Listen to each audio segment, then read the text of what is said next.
Hi everyone and welcome to this brand new episode of your show, The Untold. My name is AziadiQ8 with my colleague Hiba Al-Qahtani. How are you doing today? Well, we're doing great. And today's episode, I'm very sure you're going to be very excited. Oh, I am pretty excited because we're about to talk about the video game scene and the esports and tournaments and all the video game stuff. So it's going to be an interesting topic today. Yes, indeed. And I'm very sure everyone is really excited, especially when we're talking more about a woman that competed in the You're field going to be itself. excited in this part. Yes, indeed. And most of the women who are going to watch us today are going to also be excited because today's guest is going to be very interesting. She is more of a person who plays Tekken, and, you know, having esports is something very beautiful, but at the same time, challenging the woman world, and she proved herself. Yep. So stay with us, dear viewers. We will meet Awdhah Alshallahi.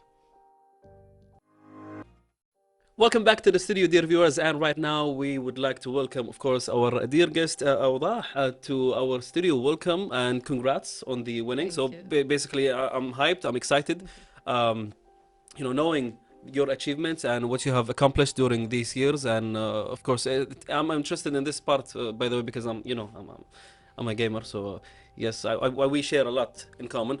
I haven't competed in the esport, but we will get to talk more about this with our guest here today. So yes, you can go ahead and tell us a brief about you before we begin. Yes, first of all, thank you for having me. My name is Awdhah Alshallahi. I competed and thankfully won at the Arab League of Tekken 8, the women's edition, in Riyadh for this year. So that was recently. Yes, it's very recent. Yes. Congrats. So it's really amazing to see that, and for it to happen, I'm very sure it adds really great points, especially for the Tekken community. Talking more about Kuwaiti today woman, the one who's really into, let's say, gaming and participating, and this is something very beautiful to be said. But let's start from the early beginnings, knowing more about you in specific details. Like, how did you find yourself with Tekken? Like, did it happen by coincidence? Having siblings that play games and so on? Exactly. So my start with Tekken, it began when I was probably 6 years old, 5 years old. You know, So Tekken 1, Tekken 2. Tekken 1, Tekken, yeah. Yeah. We had, like, my father came and just gave us the Sony one and throw in a bunch of games. Yeah. I saw Tekken and I picked it up and I started playing. Definitely, I guess this could be anyone's favorite because Exactly. you have siblings. Yes. You mentioned. All right, so you guys used to play Yeah, against we each used to other. play against and each other. And I This is always where the won. fun begins. Yeah. You always won. Yeah, I always beat them up. I always smash buttons and I lose. Sometimes. I hate fighting games, Unfortunately. but you know, it takes skill. It I takes, mean, it's to me, it's always with the first step. Like, once you have that the first first hit? hit, then that's it. You're gonna always win. But you know, there's a strategy against I people know, who it's just one smash. strategy. Like, I used to do it a lot with my brother, but yeah, It worked. If it works, it works. Yeah. Well, now let's talk about how do you feel winning and being the first in the female tournament. You know, it's my first time actually competing outside of Kuwait. I competed in a few couple of tournaments here for Tekken 8 in Kuwait. Never got any high ranks. Sorry to cut you off, but in Kuwait we have it like all mixed together, like Yes, yeah, all mixed together. But when I saw the opportunity to compete, I didn't mind playing in open tournaments. But I had the opportunity to compete and represent Kuwait in Riyadh. They did, you know, a qualifiers stage, like a small tournament to qualify people yeah, to to continue. qualify Yes. people to compete outside. It was my first time and I won it as well. Oh. And everyone was like, you have to go, you have to go. No one else is going, you have to go. Okay. So you're the only one. Yeah, won? Okay. yeah, the only one who won. And then when I went there, I never thought I could actually win. But alhamdulillah, I did my homework. I practiced a lot. My passion for this game is very big. I wanted to come back with the win. Alhamdulillah. And of course, we hope the best for you, and like we get to see you compete more and more and achieve and get the first place in all the upcoming tournaments in Kuwait and you know, outside. But for now, I want to get to know. Yeah, I mean, I know from you that you played Tekken from a young age, right? But what inspired you to compete in this game specifically? I'd say there is a match I've seen in 2018 actually. It's in Tekken World Tour. 2 Korean players, and they are like my favorite players of all time. So both of them your favorite, and they And they competed? were competing for the final, the grand finals. It was a historical match up to the last point. And one of them won. When I saw that, I was like, I had to take the game seriously. I can do it. I can be as good as them, inshallah. Inshallah. From that point and onward, I was like actually taking the game seriously and trying to compete as much as I can in tournaments. That's very nice. Interesting is because both of them were your favorite, and Yes. it's a win-win situation. Yeah. Whether whoever wins, Yeah. I'm with them. Exactly. So it's very beautiful to see that kind of spirit, and I'm very sure it also was very beautiful when you participated in Saudi Arabia specifically. Talking more about how you felt when you saw all of the competitors being there and feeling that kind of urge of winning, and I'm going to present my country, and at the same time, it's something that I'm doing it for the first time. So all of these pressures are all in one place, in one moment, and once the game just switched on, it was the fight that you were fighting for. So tell us about these kind of mixed emotions you had. When I came into the stage, not the stage, like the arena itself, and I saw the other countries and their t-shirts and stuff, Yes. and I was like, okay, I'm actually here and I'm gonna compete. I'm gonna compete for the win. It feels different. Yeah, it's very different. And when I finished my group stage, the other matches for the finals and grand finals, they were on stage, streamed for everyone, and there is a crowd and everything. When they called my name to actually go out and play, Panic moment. a panic moment. And you can see it actually in my gameplay. Yeah. It's so horrible for the first 2 rounds. And everyone from friends and family, they thought I was gonna lose. So yeah, like nerves in tournaments, especially in front of cameras when you're playing, it's really hard to manage. I'm still Especially struggling when with they're it. calling your name in the mic, Yeah. and you feel And like there's everything an is on my echo. shoulder. Like Yeah. it's an echo. Is that my name? Like, is that me? Do I have to actually go and play now? Can I cancel? But I guess yeah. well, this is maybe because it's your first time. First maybe, time, yeah, yeah, with more exactly. competitions and more. I'll get used to it. Yes, Inshallah. yes. Yeah. All right, so obviously the competition or the tournament featured more than 18 countries, right? Yes. Arab countries. Yes. So how did you actually prepare yourself to face the players, diverse Diverse players? players. I tried as much as possible because no one was playing casuals with me before. Everyone wanted to keep their technique to themselves, which is understandable, of course. Everyone wants to win. But I had an idea who the players. Knowing more. Yeah, they're gonna pick like the top 5 characters, of course. Whoever wants to win a tournament, they're gonna pick the best characters. So my job was before I went to the tournament, I practiced these characters. To know their weaknesses. Yeah, exactly. To know their weaknesses, I had to play against them and counter play them. And alhamdulillah, exactly the characters I practiced, they played with them. What's your favorite character? My favorite character? It's not the character I'm playing. Oh, okay. For Tekken 8, it's Reina. It's a new character. All right. Yeah. All the other Tekken series, I'd say Asuka. I also don't play her. I'm I play a trying very- to remember the names, but I will know the face, The face, yeah. character. They're very iconic. But I used to play the one with the tiger. King. King. His name is King. Yes, That was my yes. favorite. The grappling character. Yeah, that was my. But I've seen a lot of people who like to play with Marshall, I guess. Is that- Marshall, yeah. yes. And I You know the always, characters too? She's a gamer. but mine is really cliche. Like I only like the Chloe, that's it. Like that's the character, the Meow character, and that's it. And like even my brother, like every time we discuss it, like I think she was only in the first ticket, and then that's it. Tekken 7, only Because, Tekken yes, 7, and he was sadly. like, and why are you, let's say, stuck to it? It's like, I don't know, I just felt connected to that kind of character. But these characters, I believe, they weren't, let's say, just made for, let's say, a figure reason, but somehow you feel like, connected to them in a connected, way, yes, like, of course. especially when we're talking more about martial character, lots of people who are really soft and nice do love this character, which is really terrifying, because when I see a martial character, I'm like, I'll never pick him as a think he's so So character. scary. I yeah. think of Bruce Lee. Exactly, yeah, he's very Sure. inspired Yeah, by... we call him Bruce Lee. Yeah.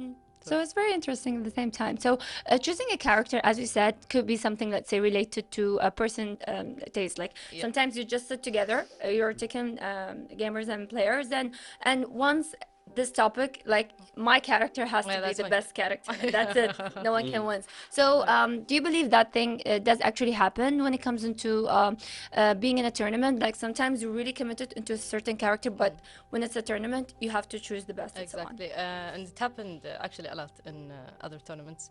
You know, people go with their favorite characters and they're used to playing it. But when they start losing in a tournament, let's say in a set of best of 5 or something, they have to switch to the best characters ever because Yeah. there's money on the line. And you know what? This is when you prove your friend that, see, that Yes. character made you win. It's carrying That's you. That why. character is carrying you. Yeah, but sometimes it depends on the player يعني himself. The player, his technique, Yeah, his if the patience. player is very good, they can pick Any character. a mid character and they can make it. And good. as far as I know, these games, it's not like you fighting an NPC, an unplayable character. It's Exactly. whenever every time you face, you play against a new, opponent. He have his, he has his like his different technique, a way of playing. Even if he plays the same character, but it's always different. It's not like playing Right. against an NPC. So basically, it takes a lot of skill, and you have to know how to counter them. You have to practice against them. And I guess Exactly. one important part of those who join tournaments, they watch videos of the people who they Exactly. play against. Yes. Do you do Yes, that? I did that a lot. Yeah, so Every that time. you can predict how they're gonna respond to Yeah, it. what's their strategy? What's their Strategy. play style? Yeah. We So did- we you did. did. Oh yeah, I did that. You did your She did homework. her as homework. well. I did my homework. Yeah. Even in the hotel. After the first day, for the second day, I just sat there and watched the replay again, just to prepare myself. Well, it's very interesting because people wouldn't, especially the ones who are really not into electronic games, let's say, people wouldn't, let's say, understand that kind of sense of, let's say, it's not just a video game that you actually play with, but it's actually more of a theme that you actually could study the movements and everything in that Exactly. specific details. Because to us, especially the ones who doesn't play or let's say use it just more of a hobby in that kind of sense, Yeah. you see the PlayStation itself and the set itself, and you wouldn't understand what's happening, and you just go randomly with the Dimash X and A and stuff like that, and go back and forward and so on. So this is when it happens that the technique really matters in a way of a sense of developing yourself in that matter. So we've seen so many people who get really frustrated, especially when you're sitting in the set in a specific time, and then you reach to a point, well, that's it, I can't do it anymore. So tell us about that kind of sense of feeling that you actually face, especially during that kind of pressure. During the kind of pressure. Okay, I'll give you a little brief about how Tekken 8 is played. They call it the hardest fighting game in the world. Imagine they have over 30 characters, and each character will probably have over 100 moves.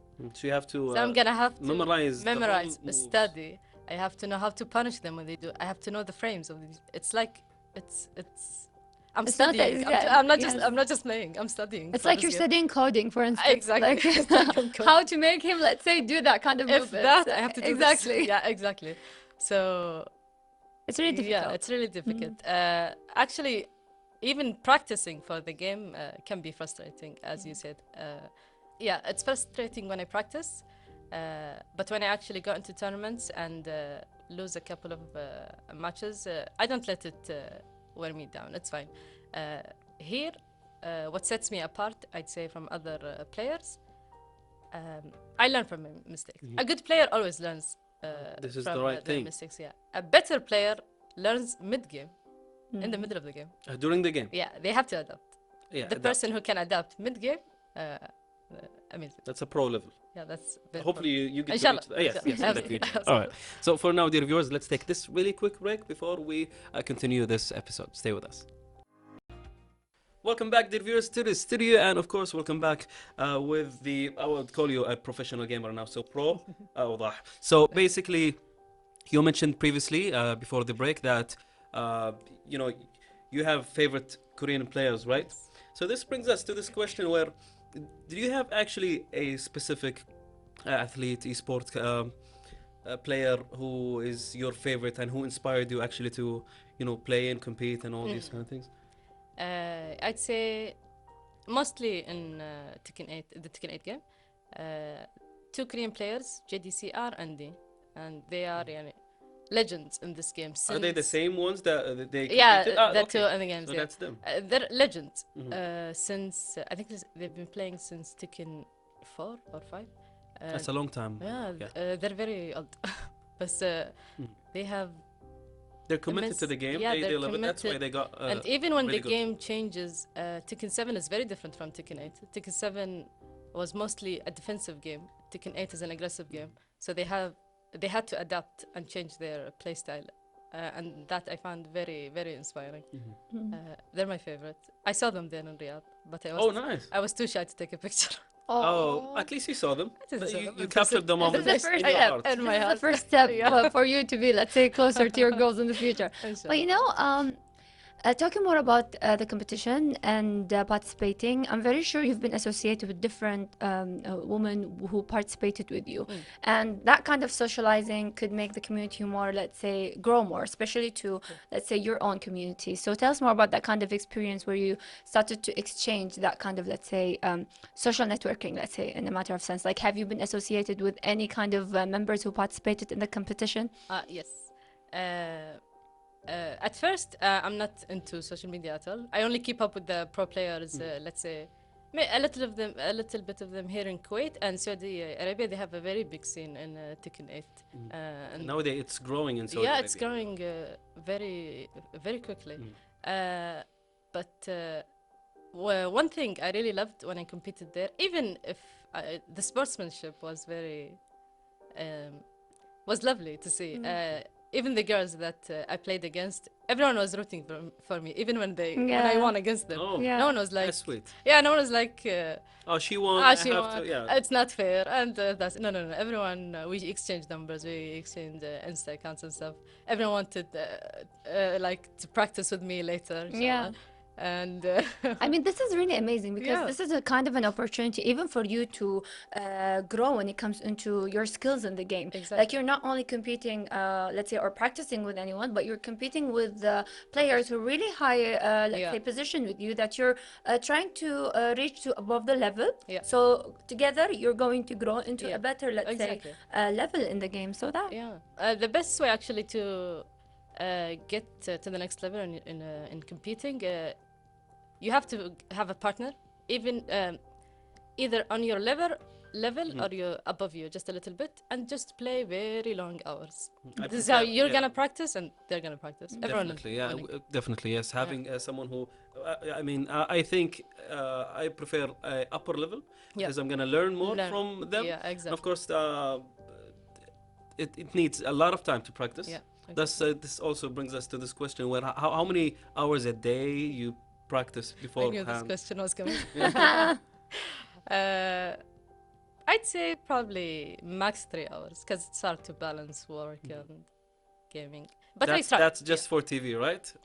Behind the scenes. Maybe more. I admit it. One time I said, but that was way back. I was 16, something like so. It was in school. It was a long break, so I played for a 21 hours straight. No sleep. A game. Yeah, no sleep. 21 hours. That's bad. Don't do that. Please Never don't do that. It was bad. And I wonder sometimes, why does he come to work really, let's say, sometimes That down? was. I mean, I still play, but not as. I mean, 2 to 3 hours. That's more than enough. Yeah. But through gaming, you get to, again, you get to learn, get to know more people, get to learn more about the different cultures.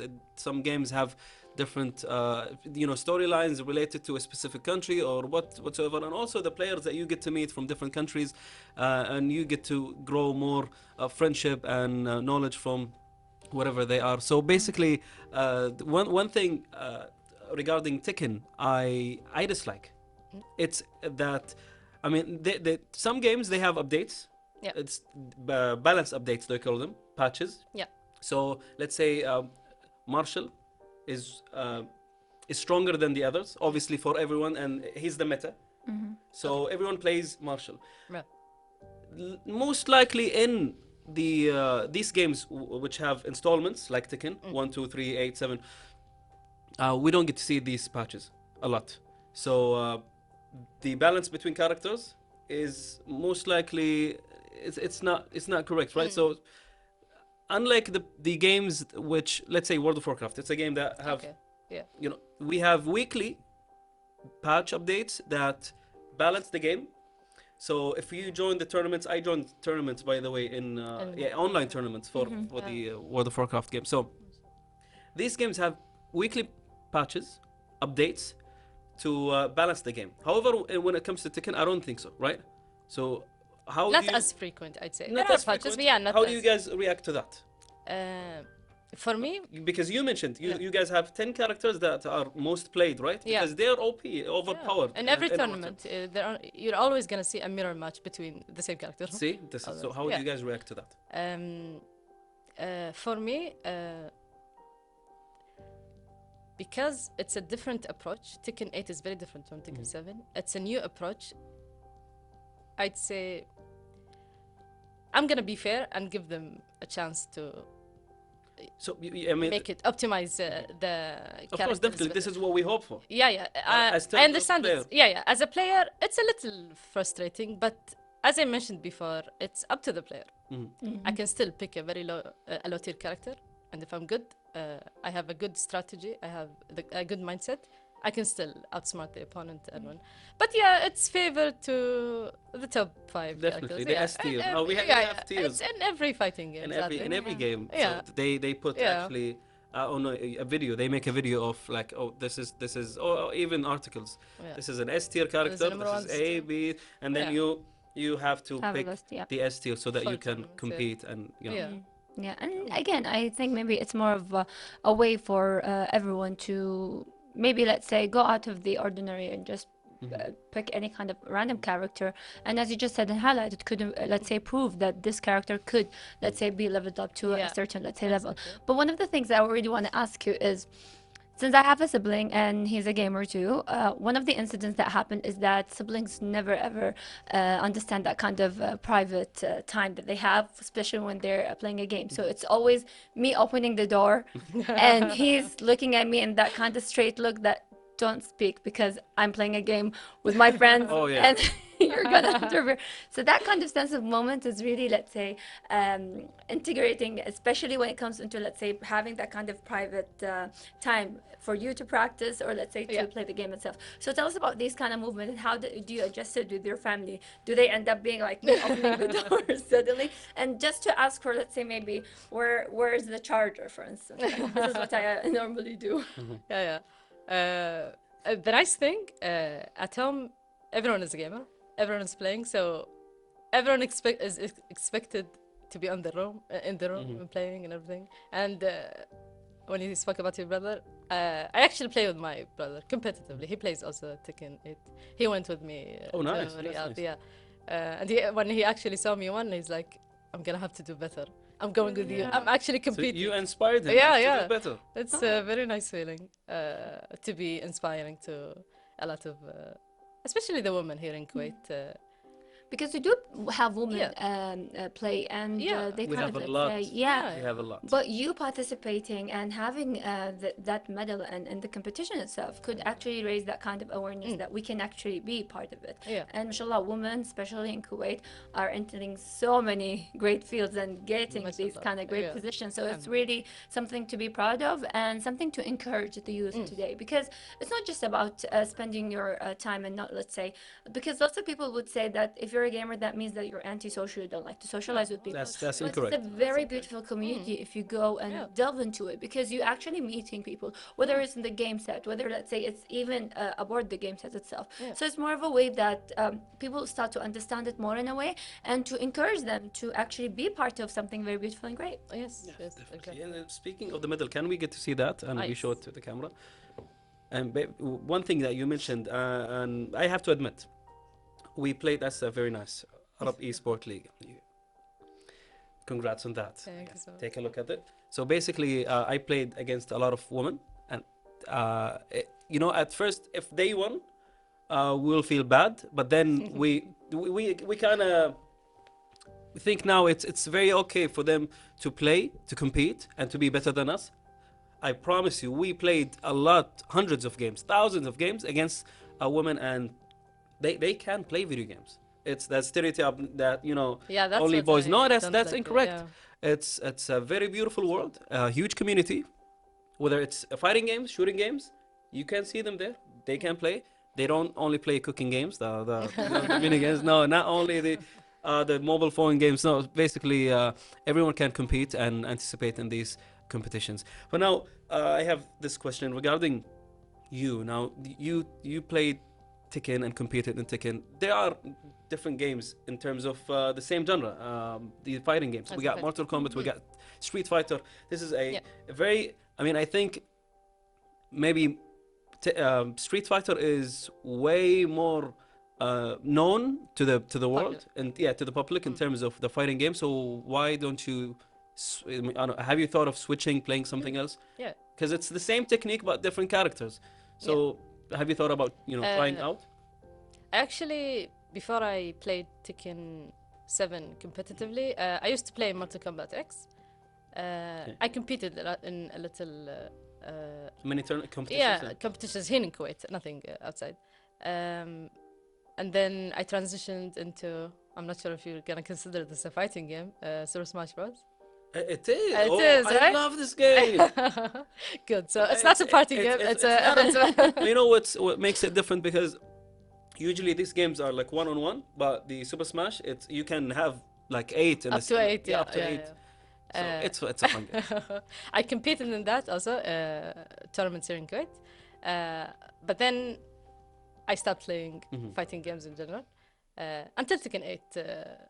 So it brought back the spirit. Yeah, it brought back. Because it's very different from Tekken 7. So it gave me the motivation to start. And also, I think the community and here in Kuwait, mashallah, they're very supportive. So if I decided to be a pro player, do I have to have a coach, or do I have to have someone who can, you know, play with me, or is it okay to be a solo player and I learn by myself to, you know, watch videos and, you know? I'd say it's a mix of all these things, but I'll focus on having a friend that's better than you and play long sets, because they're gonna be available most of the time, I'd say, if you ask them to play. But coaches, maybe if you Let's say a friend can be a coach. Yeah, I'm exactly. not saying that they need a specific coach. And of course, you're gonna have to do your own homework. I mean, taking esport to a different level. Coaching. Esport is It's a something sport, else. it's Yes, not they a- have. Do you know that they sell services actually for coaching, for exactly. boosting? But this is not. Boosting is a different story. This is something else. Don't do that. But coaching is something. You can find websites that have people actually committed to look at your games. Yes. They let you stream and then watch you play and then tell you what to not to do and what to do. So Analyze basically, your play, yes, they do these analysis, and it's a huge world. The community is growing and it's just thriving. Yes. Okay, so I guess with that being said, dear viewers, we have reached the end of this interview. So let's take this quick break before we wrap the episode. All right, we reached the end of this episode, dear viewers, so we hope that you enjoyed it. What do you think? Well, to be honest, hopefully everyone today, especially who is watching us, to think about, let's say, this field. And this is something very beautiful, to have competitions and competing, and to keep it more of a positive, let's say, environment and vibe. Because in the end, this is something, a very beautiful community being presented in that matter. Yes, and the gaming industry is growing day by day. Prizes, tournaments, and, you know, lots of fun. So yes, make sure to enjoy your time. Play some video games maybe in your free time, and best of luck if you are competing in those tournaments.